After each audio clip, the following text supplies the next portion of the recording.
Africa still has so many conflicts, which basically also means many missions for peacekeepers into those countries. There were a lot of cases that did emerge over and above just the impact of conflicts on children. Personnel placed with the responsibility to protect civilians, and in particular children, also happen to have violated or abused children or put children in harm. So a lot of work has gone into place in terms of really strengthening the codes of conduct amongst this personnel. But it's not everyone who gets into a mission with specific skill and strength or the right attitude on how to handle children. After the Grassa-Marshall study, 1996, on the impact of armed conflict on children, then there was already an emphasis on the fact that the international community need to ensure that child protection is being considered within the peace and security agenda in the region. Building on that, Save the Children actually started engaging with ECOWAS. So we had a memorandum of understanding. This program actually, it aimed to insert a curriculum into the curriculum of the training of military to include child rights and child protection before, during and after armed conflict. One of the things to reflect about in this project is the realization by member states that child protection is an essential part in peace operations across Africa. There's need to respond to the atrocities and the vulnerabilities that children in conflict situations are exposed to.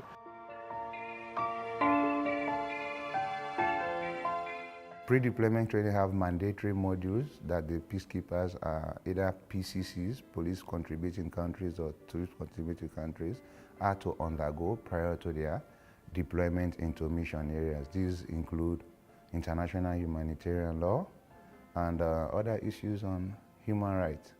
So child protection was not a standalone training or was not integrated into those trainings.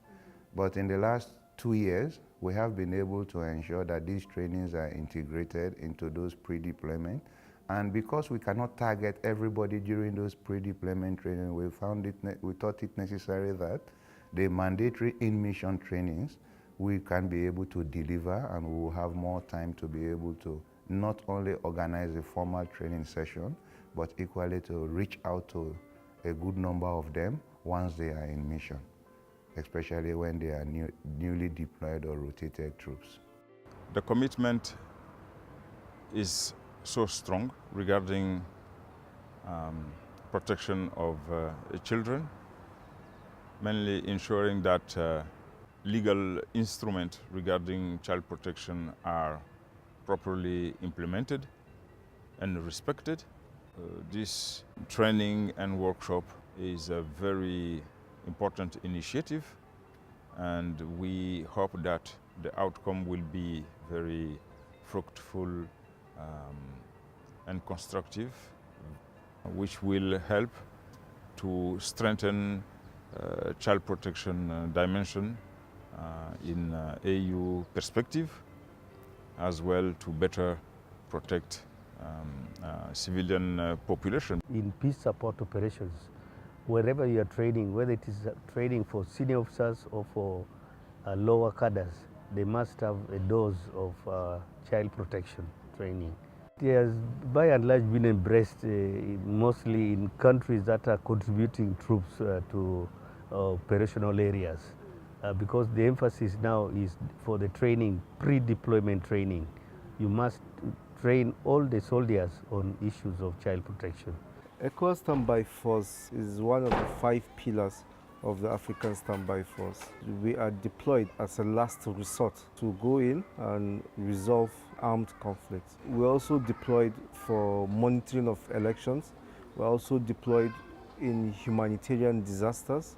So we're also deployed as a peacekeeping force or peace enforcement force in the region. The ECOWAS has had that experience that in all these crises in Liberia and Sierra Leone, we had found that children were used as fighters, as informants, as domestic servants.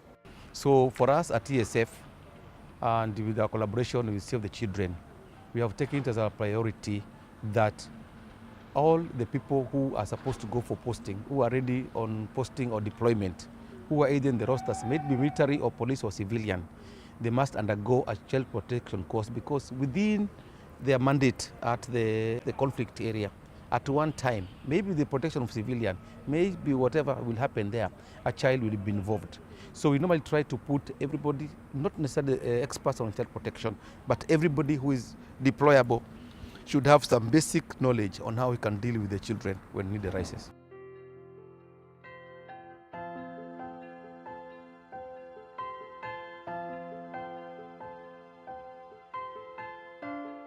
Child protection training is critical for peace support operations because in terms of conflict, especially violent armed conflict, children suffer the most. Their normal life is interfered with. They're not able to live in comfortable homes. They're not able to undergo their normal business of going to school. They're not able to play normally just like any other children.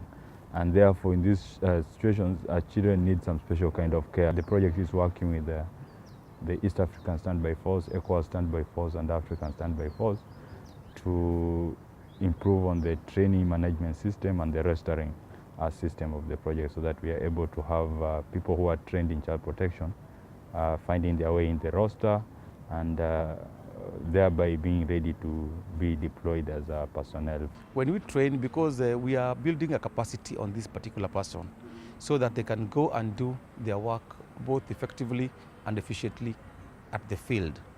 And so when they go there, when they get the challenges, when they come to us now, we can sit down and evaluate where have we gone wrong or to what the challenges are there and how can we go around now and now come with a better package for these people. So we expect when they go there, they work based on the professionalism they have learned, and of course even to maintain confidentiality when they're dealing with these children. So we don't expect that when you go somewhere, you are one of the people who are propagating now that abuse. You go and start doing those things which you are actually fighting against. So by training you, we prepare you to go to the field and know what's expected of you. We expect them to handle children differently because a child is not an adult. A child could easily be manipulated, and therefore we want our soldiers to have the best form of professionalism when it comes to handling children. We don't expect that they will abuse children. We don't expect that they'll exploit children. We don't expect that they would use children as sources of information for them. So we expect the highest form of professionalism from our armed forces when they are deployed in conflict areas.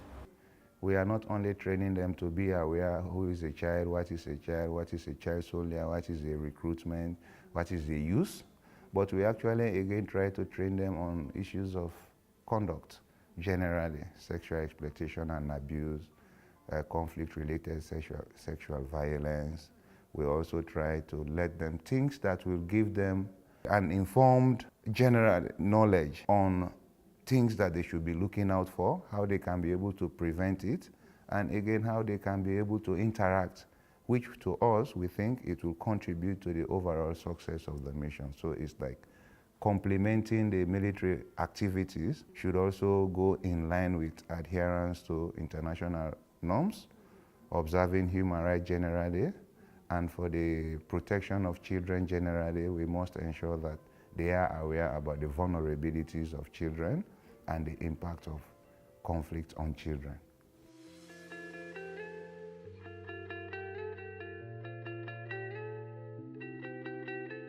Ces modules ont également été, une fois qu'ils ont été élaborés, testés au cours de plusieurs ateliers en Afrique de l'Est pour l'outil anglophone et en Afrique de l'Ouest pour l'outil francophone. Et l'outil a été amélioré sur la base de cette phase pilote. There is a lot of over the years experience from people who've been in the field and the experiences that came about. And one of the beautiful things was during the pilot is that when they started sharing experiences and linking to some of the lessons they were picking in the toolkit, they would say, had I known, maybe this I would have done in this case when I was in the field.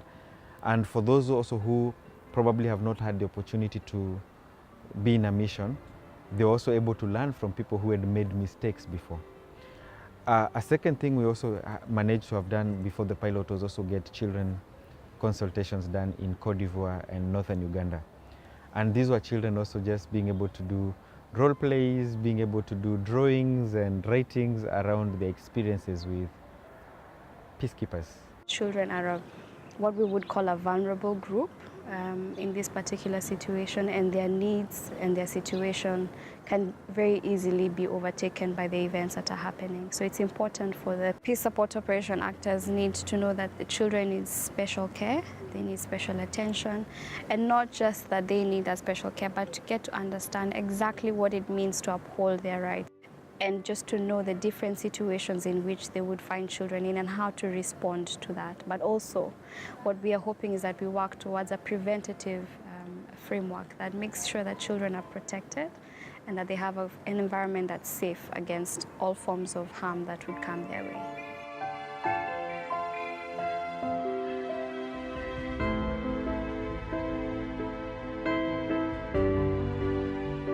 In the ECOWAS Standby Force, we do what is called integrated training. So once we are conducting a training, we don't conduct a training purely for the military. We conduct training that is integrated, so you have the military, you have police, you have civilians in it. So as we are standardizing and harmonizing our trainings, we're also inculcating child protection into it, and therefore at the end of it we have the three components working together in terms of child protection. So they are all at the same level of information, same level of training, and therefore they will be able to perform creditably well when they are deployed in terms of child protection. The harmonization that has been proposed by the African Union so that the troop contributing countries of Eastern African Standby Force and ECOWAS all have the same training toolkit or same training curriculum, which will enable all of us to focus on children in armed conflict.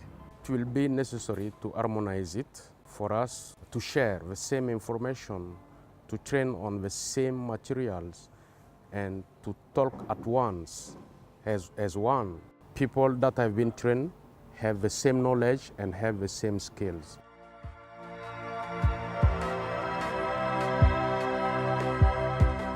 The training and rostering management information system that we're implementing in this project will assist us to be able to record training information that has been going on in the region. The strong need to have our information properly recorded so that we can be able to influence decision making, to be able to support our future project works in terms of also being able to follow up on them and to find out how are they using the skills that they've acquired through the trainings, and also to be able to have proper documentation of the work that we can also share across various organizations. Vous voulez avoir un réseau de communication entre tous les acteurs de la protection de l'enfance, qu'on a appelé Amani.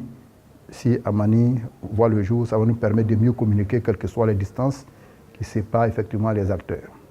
We've created the system to have like three main components, where we have one component that manages the profiles. The other component we have on the system is what we are calling the training management system, or in short TMS. And this manages information about trainings.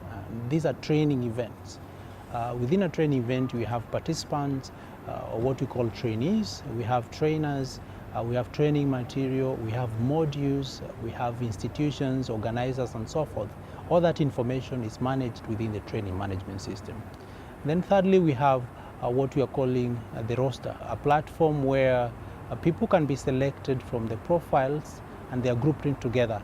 If an institution is interested in selecting a certain number of people for a certain purpose. Going forward, I think a lot of traction has been made, and this being a Pan-African project in terms of its geographical scope, the fact that we have the AU central to this agenda is already a signal of very significant political will. And then you have the regional mechanisms and the regional economic communities. Your IGAD, the SADC, East African Community, and ECOWAS, all showing commitment to this process, gives us a really, really great advantage to bridge the gap between policy and practice, particularly engaging member states. When you look at the African peace and security architecture, from which originates the concept of the African Standby Force as a tool for the Peace and Security Council of the African Union to intervene in conflicts, manage the conflicts, resolve the conflicts. There is one African Standby Force. And therefore, we must all train with one doctrine or one set of doctrines. We must train with common policies. And we must necessarily establish common standards so that we can effectively, operate, because through standardization and harmonization, we will understand ourselves better. We will understand ourselves better. We would enhance interoperability, so we avoid confusion, misunderstanding when one member state, troops, police, civilian are doing the same thing one way, others are doing the other way. We are on the good track right now. We need to work at this higher level, more policy level. We need to work more on accountability and monitoring. So what happened to the people who have been trained? What after they have been deployed as peacekeepers? And afterwards, can we have some way to measure whether the training actually has had an impact on them? Can we also see children's voices? How do they feel when they have been approached?